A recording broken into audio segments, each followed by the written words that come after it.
to Draw TV. Today we're here with Lynn Brown. Lynn, tell us about yourself and what you do. Well, I'm a tech guy. I like to dabble in just about anything. So I like doing repairs and stuff like that, but I'm known for my builds and my modding and things like that. So any type of odd thing that I can possibly do, I like to try to dab into. So that's cool. Yeah. What got you into this? My dad he did technology when I was younger.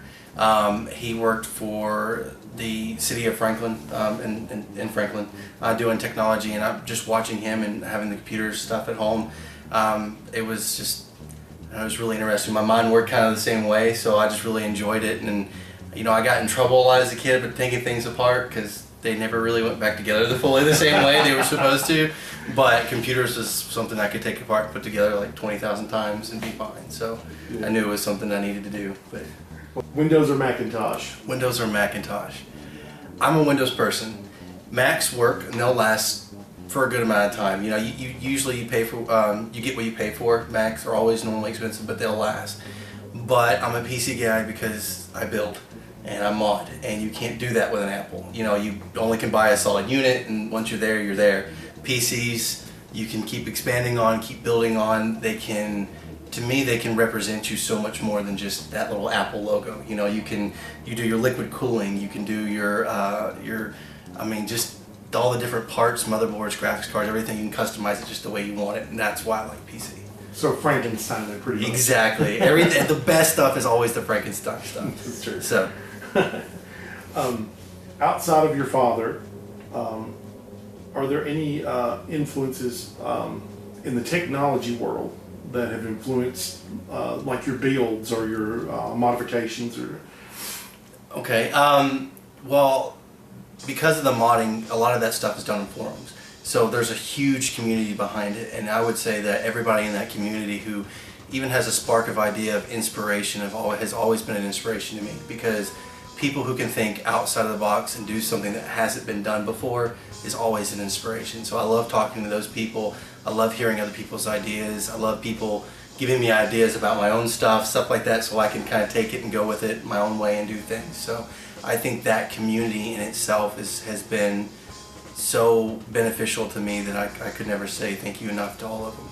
I've got to talk to some people who represent Cooler Master, and they've commented on some of my stuff and my mods and everything, and that's been a blessing. It's been awesome just to talk to some of those people and their moderators and everything. And I would say that community is it's so vast and amazing. It's awesome. As I know you do a lot of gaming online as well. Yeah. What are your favorite games to play online? Oh, my favorite games? At the moment, I'm still a StarCraft fan. I've been playing StarCraft since the 90s, and it's just something that I'll never stop playing. But my new kick, I think, has been Overwatch. It's been a lot of other people's favorites right now. It's such an addicting game, but it's so incredibly fun because when you play these characters, there's so many different ways of using them. It's just great to kind of get on there and just see how other people play and do things and be surprised by it too. I just got done playing Titanfall.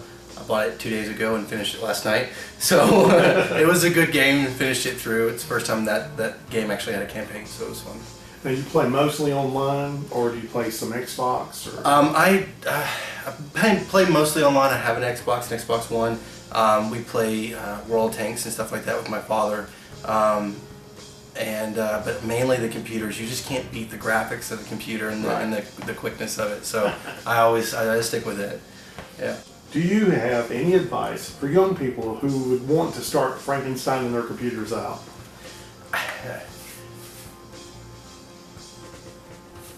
As far as that, my background before I started doing technology was education, and I would love to try to pull more education into schools for technology, because people can take keyboarding and they can take classes like that, but nowadays every student is required to have a computer. They have to, and parents are afraid to let their kids work on them and touch them and do things. And I think that as far as education in school goes, that they should start teaching how a computer works, not just how to work a keyboard for work or anything like that, or now they do programming a little bit too, but they need to learn the in and outs of a computer, how it works. And I wrote a little I guess, how-to book on linking a computer with a person, and how the CPU is your brain. You know, your hard drive is your long-term memory, your RAM is your short-term memory, and I think that needs to be given to kids, because our future is technology, our future is our kids.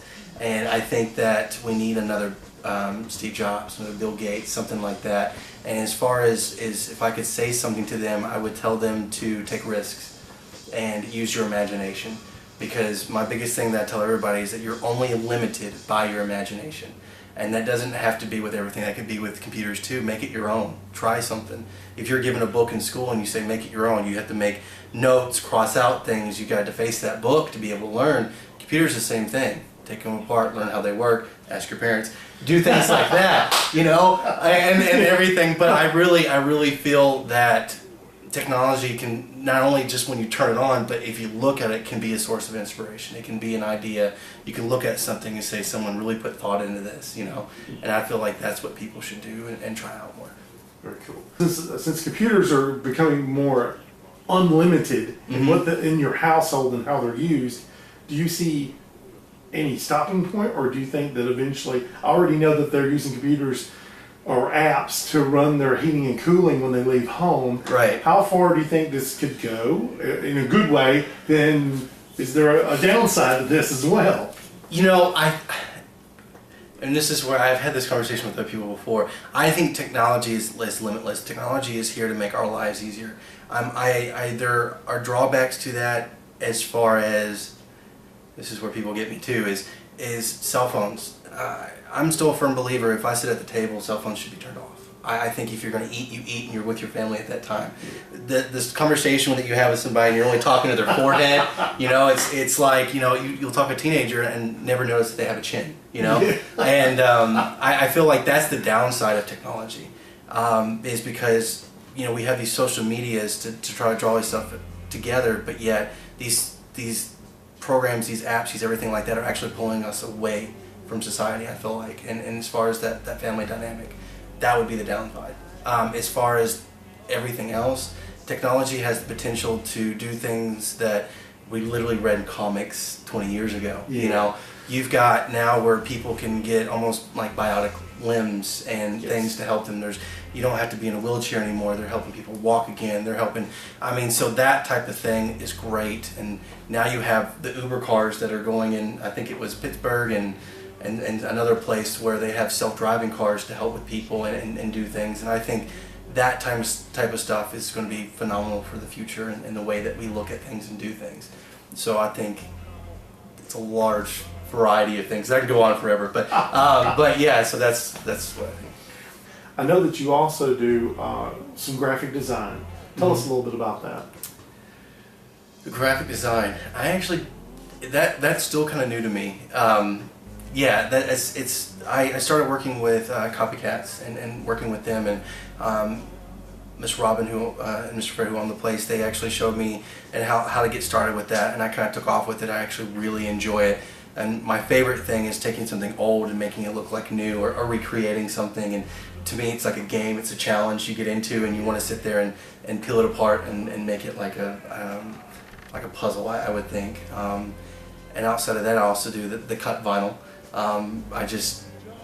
Something calming about having to weed it out and set it up, and the same thinking as if I were to build a computer goes into vinyl, and it's a really great form of expression too. So those are the things that I really enjoy doing. I've actually taken those and put that into my websites and used my own graphic designs for websites, so people get something that's unique for them and not something that's mass produced or something everybody else is going to have that picture. But my viewers know that you've designed the website for me, and it is phenomenal. It looks awesome. How would someone get a hold of you about doing a website? By doing a website, they can either call me, text me, email, all that kind of stuff. I'm on Facebook for Anubis Tech and Designs. I also have my own website, which is ATD PC Specialist or AnubisTechDesigns.com, are a good way to kind of reach me and also see the portfolio of different websites that I've kind of gone through and stuff of the past. I put those on there so people can get ideas for their own, things like that. But those will all be good ways of reaching me. and I'll put links down below in the description so you can find his website. You had mentioned comic books earlier. What are some of your favorite comics? My favorite comics? Okay. As far as I like the detective, like old Batman comics. I also I'm a big Spider-Man fan, so I like Spider-Man. Pretty much any of the universes I really like. I also like Venom, the Lethal Protector comics. Those are probably some of my favorites. As far as my little Venom here, I'm a big fan of Venom. But yeah, those are. I would have to say those are probably my top comics. You know. Very cool. Yeah. Well, in a moment we're going to take a brief tour and let Lynn tell us about everything. So here we go. All right, the tour. Here we go. Yes, sir. Okay, I'm sorry. Yeah, this is my computer. This is my custom built computer that I did. I call it the Bat computer at the moment, so that's why there's a Batman theme kind of going. These are just monitors that are turned a different way, and one solid screen that goes across. And then this is my actual computer that I've done, and I can actually open it up for you too while I'm here. So let me see here. Let me pull it out. This is the newer computer. So what I did here is I did liquid cooling, a custom liquid cooling block. This is actually by Thermaltake, and with blue, of course, you can see that liquid cooling, blue LED fans up here, and then it's a MSI motherboard with Corsair RAM. Corsair probably makes the most beautiful RAM. I know it doesn't seem like RAM could be, but they do. They have beautiful RAM.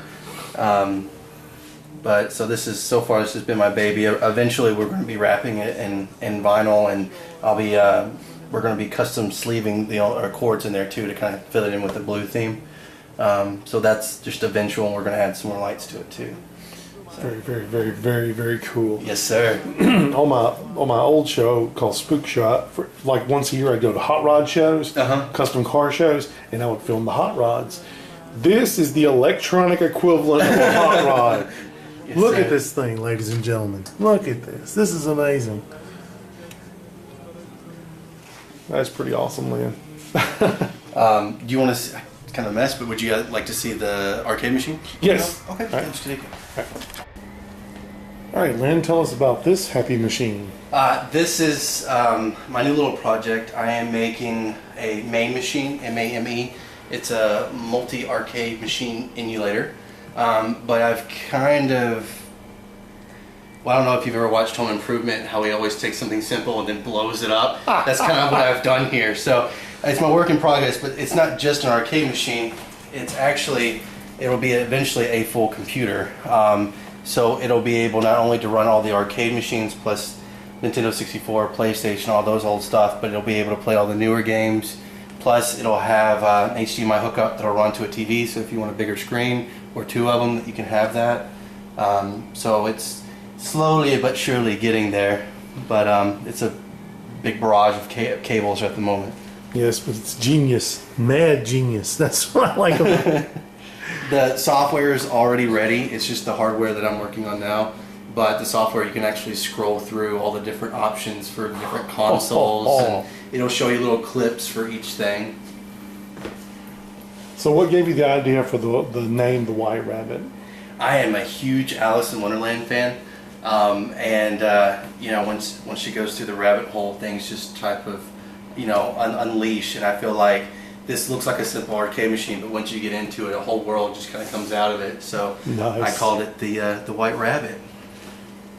Yes, this looks incredible, and I'm looking forward to the day when I bring over Little Caesars and Mountain Dew and we play this till our fingers bleed. Yeah, I've got the buttons and the joysticks. So these are the joysticks. Classic. Yes, that's the best.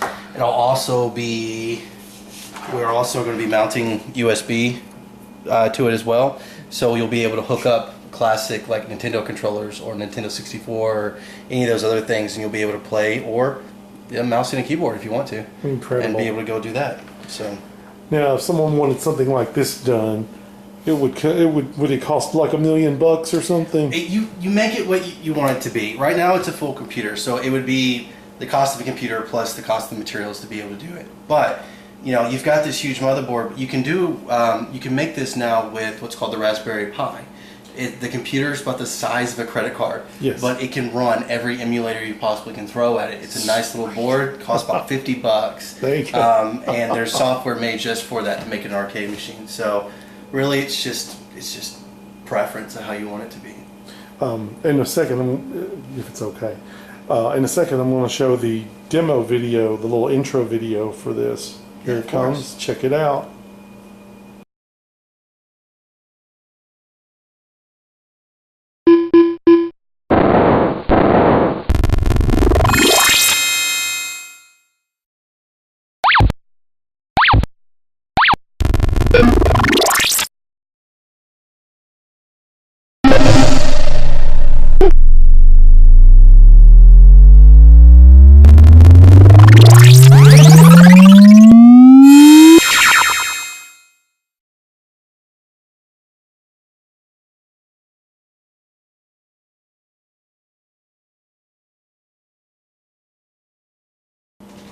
Okay, that was cool.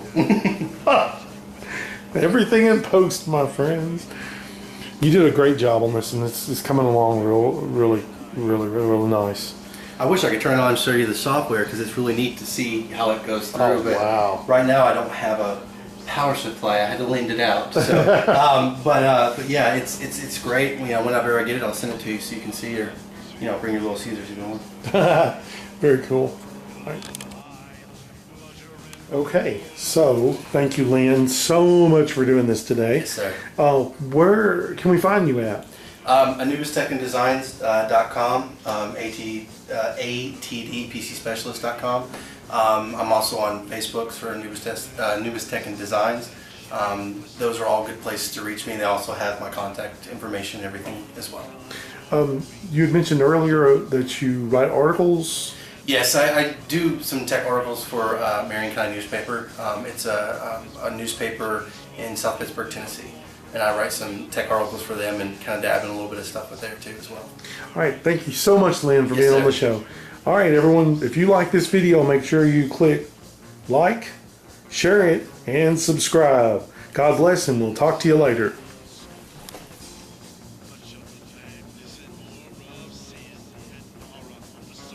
And we're clear.